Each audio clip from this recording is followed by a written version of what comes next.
Hi guys, welcome back to my channel. I'm back with another recap of Tyler Perry's Sistas, Season 8, Episode 6. What to see? I'm about to forget just that fast. Like, oh my gosh. So this episode was kind of like topsy-turvy, but for the most part, it stayed in 3 locations for the most part, but we're just going to break it down. So, as y'all already know, if y'all keeping up with the season, Jordan and Penelope go to see Andy, and Penelope slaps her. And she's like, why'd you slap me for? And she basically was like, you was well deserving of it. So I believe you was conniving and manipulative to like say all this stuff to me. And you just wanted to get Gary back for yourself. And Andy was trying to tell her, like, listen, that's not the case. I've been trying to help you and your brother. Penelope wasn't having it. Like, where was this energy at when you was pregnant? Like, granted you're pregnant, but still, you didn't even have this type of energy towards Gary. But now, all of a sudden, since he's been stabbed, you think Andy has something to do with it. And she's the reason why you lost your baby. No, you did that on your own. Like, she was trying to tell you to go about the smart way, but you took it upon yourself to do what you did. And in the result, that's what you got. Your actions led to your consequences. So what did you expect? Now you want to blame Andy for what happened. So basically, Jordan was letting Penelope talk, say whatever she could to say to Andy. Andy was just like, I did this. And eventually, I was glad, but she should have said something from jump when it happened the first time. So now she eventually told Jordan that Gary was blackmailing her and stuff like that. He was trying to ruin your life and kill you. And at the same time, it was just like, yeah, I'm not believing it. Penelope was still going on her rant, whatever the case would be. And he was trying to like, listen, I'm going to talk to you. I'm going to talk to you. So eventually, she let Jordan, she wanted to talk to him privately. So he eventually made Penelope go downstairs. Penelope was still on 10. Eventually, she went downstairs. So Andy was telling him, like, listen, I'm sorry. This is what happened. I love you. I still love you.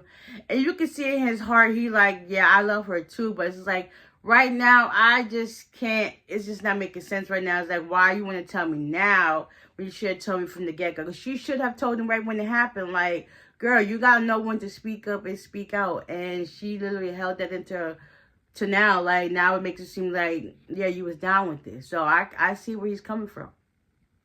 But I also see where Andy's coming from too. But still, you got to speak up. Like, you can't just let stuff just sit there. Because then it's going to make it seem like, yeah, like you said, it was down with it. So eventually, he said, I can't look at you. And he ended up leaving. And she was, where she's at, like, right now. Sabrina, Danny, and Rich and Tony, they got into it. Eventually, they was yelling so much that everybody in the restaurant was looking at them. And they was all trying to, like, tell their story. So they all was over-talking each other amongst their significant other. And then once Sabrina noticed, she was just like, listen, y'all gotta chill. Like, it's just too much. Y'all making too much of a scene.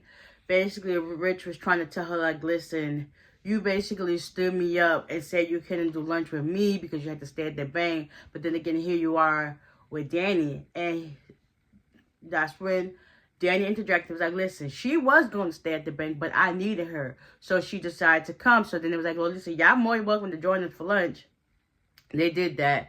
And it was just like back and forth bickering. I don't know if they're ever going to come to a resolve. And it's funny how Rich kept saying everything is about Andy. And it was just like how Sabrina was desperate for him, for her sperm. Like, she wasn't desperate for you. She had another potential suitor. Like, you took it upon yourself to want to be interjected into that because you felt as if she was going to move on without you. She should have. Like, you showing your sassy ways, like, bro, chill out. Like, she literally telling you what's happening. You not believing her. And then Tony basically trying to say, like, he's, like, I understand he wanted support. But he also didn't ask Danny how she felt about the whole situation. He basically just said, here you go. You know how a child, like how a parent, like you're the parent and you're the child, and your child say he don't want to go to school, but your parents say you're going to school. That's exactly how it is with Tony. And she basically let him know, like, listen, I'm okay where I'm at. I got to where I is without you. Like, I don't need your instructions. I don't need your permission. I don't need you nothing. Like, listen, just be the love and support and boyfriend that you're supposed to be. Like, stop trying to force something that doesn't need to be forced. And he still wasn't trying to hear that. So they just going back and forth, bickering. So it's just like, Fatima is trying to do her studying for her law school. And then Hayden comes in with all of Andy's caseloads that she did from the last quarter. And he basically ruined her lunch too at the same time. So she was like, what the heck is all this? And he was like, this is all Andy's work from the last quarter. He was like, yeah. She was like, I know. I did it with her. So there's no discrepancies and everything. So he was just like, well, it doesn't matter. Don't be insubordinate towards me. Be all this and all that because I'm still your boss. So you got to do whatever I say. And she was just like, he basically using that to his advantage. And we're going to see how long that lasts. So eventually he left. She was just going through it. You could tell she's so fed up with this man and all his antics. So eventually, I think Fatima calls Zach while he's home. He's basically cleaning up after Michael. She tells him that she's going through with Hayden. And Zach wants to egg his car and all that stuff like that. And she was like, listen, I don't want you to get into no more trouble. And then eventually he was like, I got a meeting at the school. She was like, yeah, I know, because they be calling me. And he was like, they be calling you already? So eventually they got off the phone. Bittersweet. And he left to go whatever he had to go do with Michael. Karen, Pam, and Miss Marie, they got into it. Come to find out, that customer kept going back and forth, whatever the case would be. So they ended up shutting that down. Karen touched the side of her head, realized that the girl done shaved it, trying to get some coins off of them. So now Miss Marie wants to, like, because Karen was like, do you want your money back? She was like trying to say, I'm sorry. So listen, cut that sorriness out of your vocabulary. And no, I don't want my money back yet, but I want a new business plan. I want it by the end of this week. I want this, this. I'm going to have a team look over everything to make sure everything is copacetic. And we here because I see great potential in y'all. And that's just what it is. After that, Miss Marie left. And walks Miss Lisa. And then Karen was like, Mama, like always. Like, it's funny how all this stuff going on. When is Karen going to, like, eventually change her clothes, go to a doctor's appointment, eat or do something? It's like she's been in that same dress for the last season or two. Like, come on now. Y'all dragging this out longer than they have to. They're like, eventually people are going to stop watching. They're just going to be like, yeah, it's definitely going to lose its ratings because it's not as popping as it was before. It's like, because they keep dragging out one episode to like 5 episodes. Yeah, and after I was like, listen, speed this joint up. So, yeah, that was that. Come to find, yeah, like that person was just scamming him out of money. And Miss Marie wasn't going for it. Zach found out once he got home with Michael that he was able to say his first word. I was just like, oh my God, that was like the best moment of the whole episode was Michael saying nuggets. And he was like, say it again, nuggets. Say it again, nuggets. Say it again, nuggets. Because, you know, they didn't have nothing really to eat. And Fatima didn't pack nothing to eat. Or maybe he did. He ate it. Who knows? So he was like, I'm going to go call Mama Tima to let her know this. Like, oh my God, that was like the best moment of the whole episode. Yes, yes, yes, yes. Oh my gosh. Also, Fatima went to Robin and told him her concerns about Hayden and how he's doing all this stuff. So she basically divulged to him like what's going on.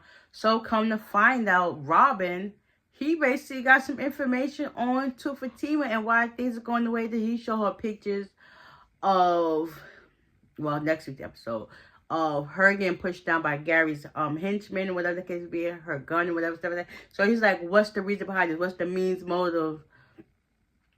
And I guess opportunity to like who really wanted Gary dead. We gonna see.